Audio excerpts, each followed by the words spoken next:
of our psychology training. So till yet we have explored how a psychologist communicate, how a counselor communicate. So let's now from now on we'll try to get more deeper into psychology, the therapy sessions, the CBT process, counseling processes. Okay, so now in this video we'll start with counseling processes. Okay, so you already know what in earlier video we have said that counseling is a therapeutic alliance. Okay, so where we always say that it is a therapeutic relationship where we form a relationship with our client. We are working on something and like we are working together on something. Okay, so this is what relationship definition is.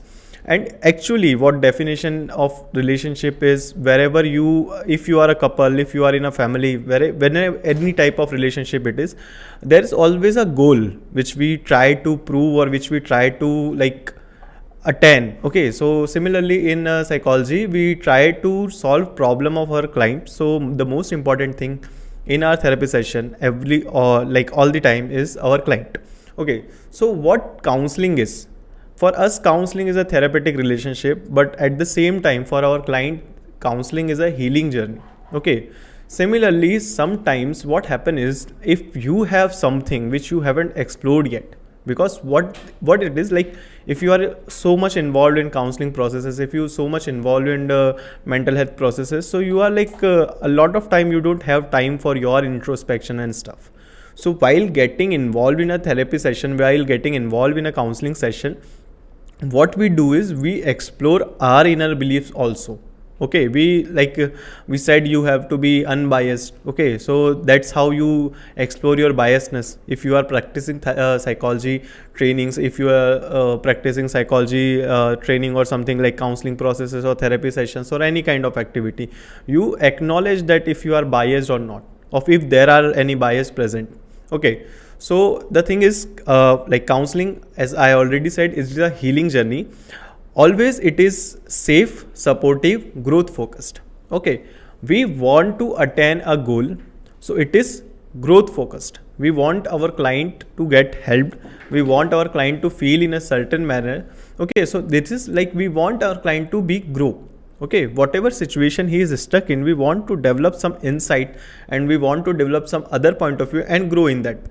Okay, so we'll cover like process, skills and ethics. Ethics you already know, like I already said that now from now on in any video or everything we are doing, it is like in the umbrella of ethics. Okay, we always have to do it in the umbrella of ethics. What is counseling? Professional goal oriented support. Okay, professional, why? Because it is a money exchange. Okay, we are, or a lot of counseling sessions are free for cost. Okay, but someone is paying the psychologist. Okay, not every counseling session is free. If you are getting some government facilities of where you are getting, or in your schools or any workplace or somewhere where you are getting free counseling sessions, so that's not free. Counseling is always paid. Someone is paying the psychologist. Okay, so it is always professional. So it brings two things. Okay, first, the counselor should be professional. Why? Because he should keep on working on his profile, because that is the only thing which is going to bring bread and butter in his family. Okay, different from therapy, advice and guidance. Okay, we interchangeably use therapy and counseling. Okay, why? Because as a counseling psychologist, as a therapeutic psychologist, what you are doing is you are like involving in counseling and therapy session at the same time. Okay, the difference between therapy and counseling is ki whatever you are doing in a session, okay, the first session if you are having with anyone or like the intensity of counseling and therapy matters. Okay, in counseling the intensity is not that high like in therapy. Okay, in therapy session it is very intensive interventions are there. Okay, very intensive interventions are there. You are like so much involved with your client is so much involved with you. Okay, so that is what happen in therapy session. Therapy is a long term process. Okay, like say for like 3 months, 6 months, like therapy session could take around 6 months also. But in counseling sessions, they are similarly like shorter sessions, 45 minutes of sessions. They are not like in single session therapy sessions, again the word therapy, in single sessions, what is like it is more than 45 minutes. Okay, so that's not every time like we said that it is 45 minutes only for a counseling session. There are a lot of kind of sessions which go beyond 45 minutes. Okay, Advice is what and guidance is what. Okay, so therapy and counseling are like interchangeably used. Why? Because we are doing similar kind of process in the session, but the thing is ki the intensity is different and the time zone is different. On advice is like a informal thing where we are advising someone to do something. Okay, it can be any, like it could be a vague advice, it can be a good, but it is unprofessional, it is casual in nature. But at the same time, when we say guidance is for a particular situation, for a particular time period. Okay, for a particular situation, if we provide a solution, that's guidance. That's not counseling sessions. Counseling session is are longer than guidance. Okay, so it is what is it always focused on self exploration and change. Okay, what is there and what need to be changed. It is what we are doing in a counseling session. Okay, there are a lot of beliefs, there are a lot of beliefs, or there is a point of view of a person which is troubling him. Okay, so that's why we try to change them, and also we time to self explore, like we assess the client also at the same time. There are four steps we are talking about. First is building trust, which is called as rapport building. Rapport building is the first session where you gain trust from your client. Okay, as we already talked in our earlier videos, trust is very important. Okay, counseling sessions are working on trust only. Okay, so the client need to trust their therapist, the client need to trust their counselor to get involved in the session. If you don't trust someone, you are not getting involved in any kind of business with someone you don't trust. Okay, and when we talk about like counseling process, or when we talk about therapy session, it is something you are trusting someone with your life. Similarly, like there are in therapy session, there are more very severe cases where we are actually dealing with someone's life. Okay, so first thing is rapport building, where you need to be provide the person with unconditioned positive regards and stuff like the client is very important. Okay, so we are unbiased with it.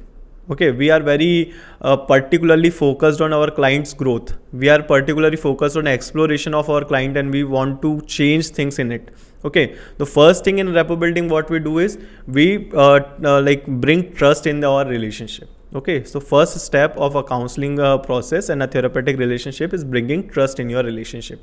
Second versus assess and set goals. You already know we have talked about assessment earlier. So we assess our client.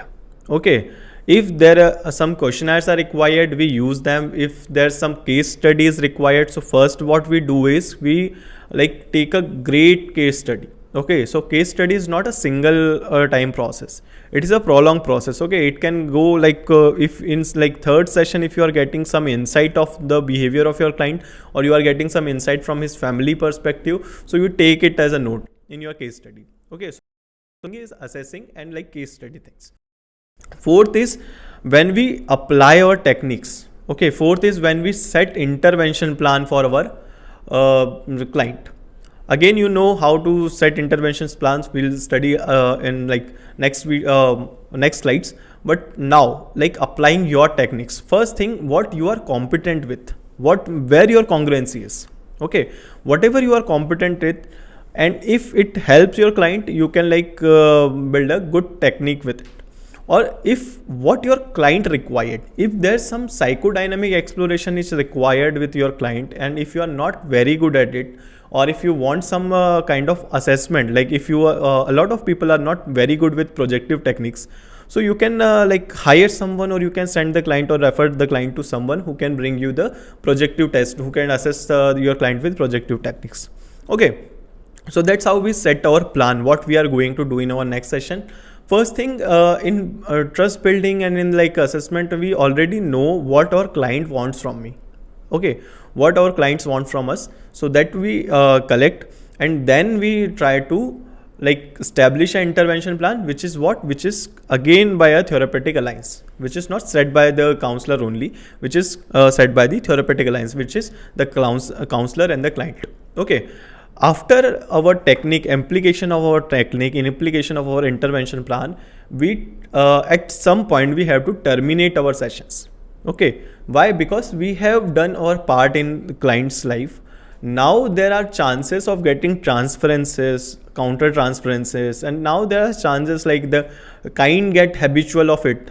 Okay, or there's like another kind of belief which involve us in his thought can be established. So that is why we terminate the sessions, and if required we can arrange follow-up sessions. Like in substance abuse and cases like this, we can like panic disorders or somewhere, okay, so like cases like this we can involve follow-up sessions. Okay, but a lot of time if it is not required, if it is like daily life stresses or like stuff like something going on with relationships or stuff or family or something, or with career focus or something, then we terminate the session, because it is now not required. Now the clients will get habitual of counseling session, and now client will required our perspective or our point of view in every part. Okay, so that is how we are not our client is not growing at that part. Okay, that part client is stuck with us. Now, essential for effective counseling, first you already know, which is empathy. Okay, just sympathize your client, but you should understand what he is going through. Okay, that is why always try to work with some kind of sensitive clients before getting involved in counseling sessions. Like an intern or a trainee, if you are working with, to try to get involved with some client which are very sensitive or which were like in abandoned kind of clients. Okay, so if you are like not visiting places like alcoholism, or if you are not visiting cases like alcoholism, conduct disorder, or some disability stuffs, so you will not get to involved with your client. You don't understand what point of view they have. Okay, if you are talking with, if you are like concerned with some client which are abandoned by family, which are abandoned by society, and if you are getting involved by them, you will get a more you will become a more empathized person. Okay, because now you understand what people goes through when their mental health fails. Okay, again, another thing is respect. The most important part of your therapeutic relationship is your client. You are serving your client at a point, so that is why respect is very important. Okay, you have to respect his ethnicity, you have to respect his culture. You know, already know, we have talked about culture. There are a lot of kind of culture, so you have to understand his culture. You have to respect whatever your client is. Okay, if there's something which is involved like criminal activities or something, if at your morals, if it is going wrong, then you can involve some authority. But at the end, the first thing first is respect your client. Again, the other thing is trust. Trust is very important. We have already talked about. Rogers' core conditions are like unconditioned positive regards. Okay, person-centered therapy is required. Okay, we are not just talking about that you always used to go for a person-centered therapy and therapeutic techniques discussed in person-centered therapy. We are talking about the core conditions of Rogers, okay, which are like person-centered therapy. The core principle, the core essence of a person-centered therapy is it person-focused, and the thing is we have to provide unconditional positive regards. Okay, it is like with the positive affirmation, with positive feedback, we have to provide our client, we have to accept it, we have to empathize with him. Okay, so that is what very effective on your initial days of your counseling. Listen to your client. We already have discussed active listening. So active listening is very required. Observing is very important. Okay, observing, there are very subtle non-verbal cues your client provide while in therapy session or while in counseling sessions. Like one of my client used to like do a nod, okay, like this, or one of like client, when I was working in like rehabilitation center, so there was a client who used to see in his right like this. Okay, why? Because he have to cut off some thought which are going in his mind. What is it? It is a kind of OCD. Okay, it is a like subtle nuances we are seeing of OCD. So that is why observation is very required. Why? Because you are working on someone and you are not like very observing the person, what he is doing, what he is going through, or whatever the nuances or whatever the subtle explanations he provide, like non-verbal cues he provide while the sessions. If you are not observing it, you will get carried away with a therapy session, and like there are some major issues which will be unaddressed. Okay.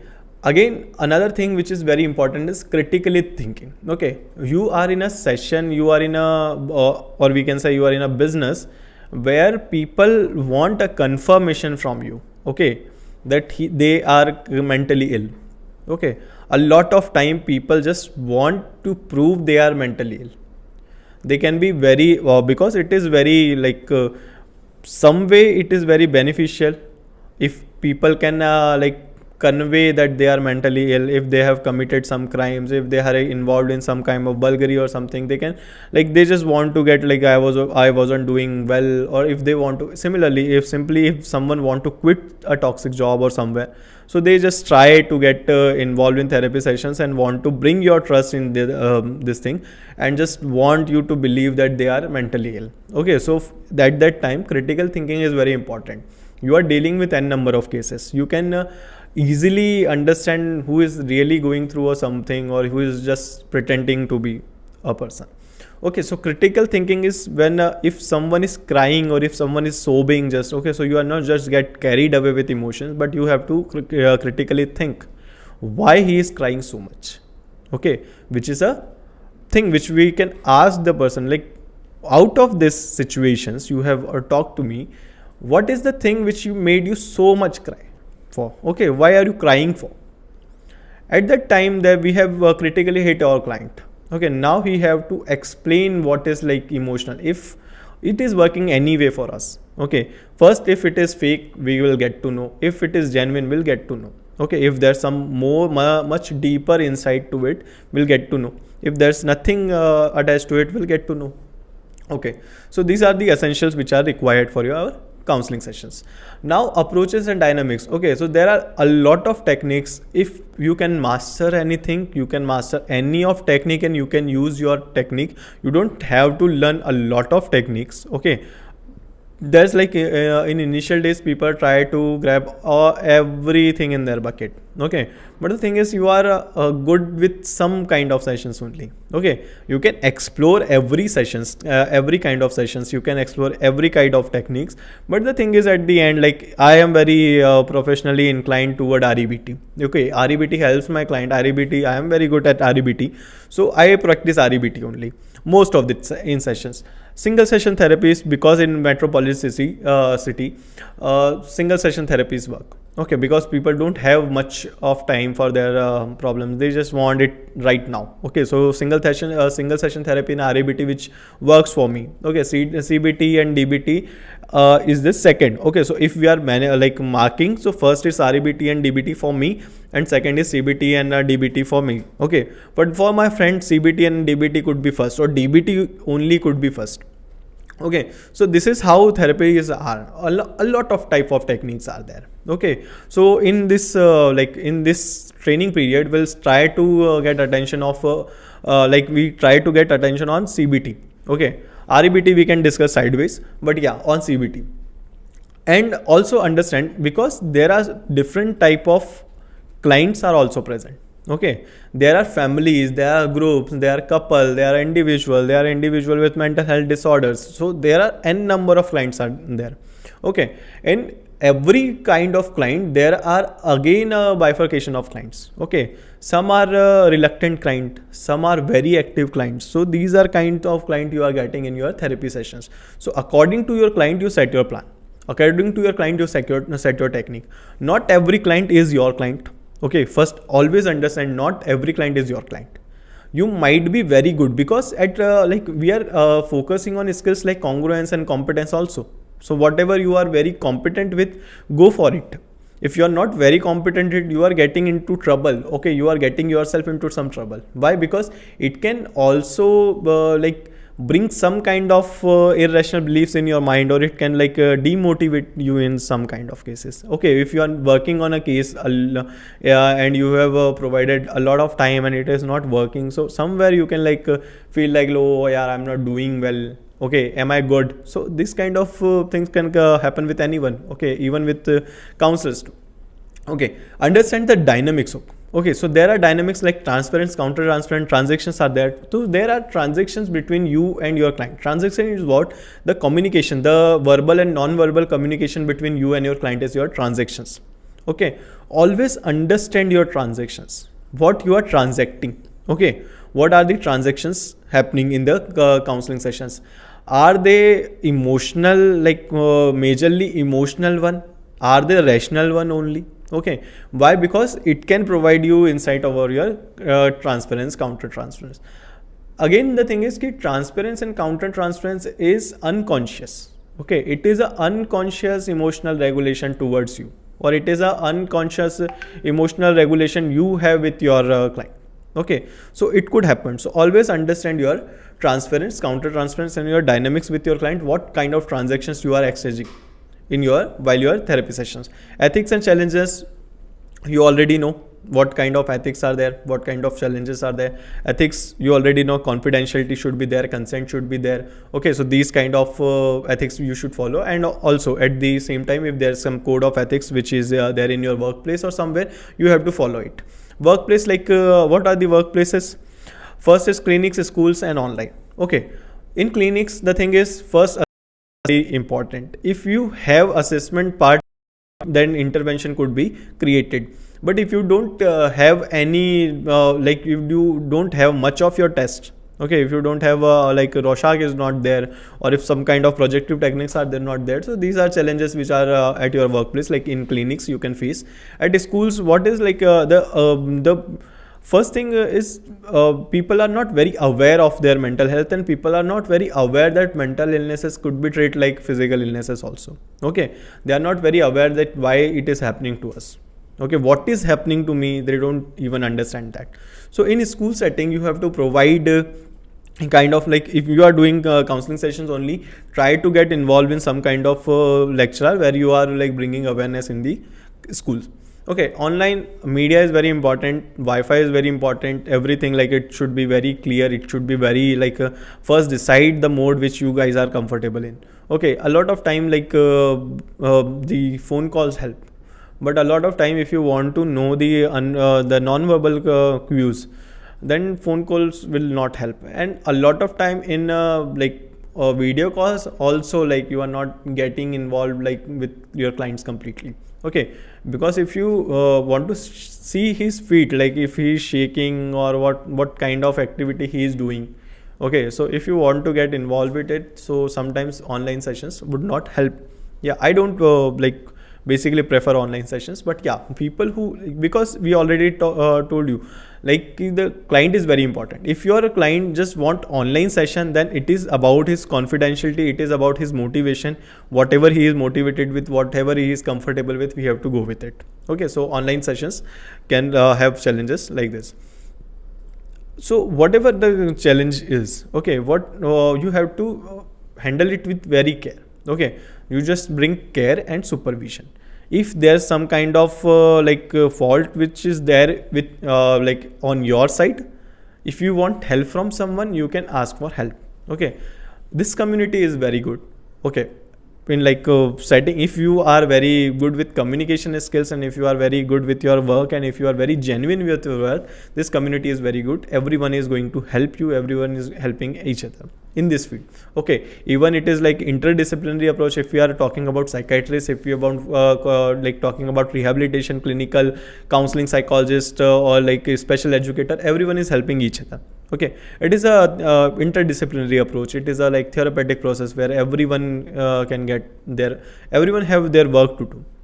Okay, so if you required any kind of supervision, if there's something in intervention plan, there is required a special educator who can educate you about what you can do with his behavior explanations, or what you can do with his be like bad conduct or something. So you can always get supervised with them.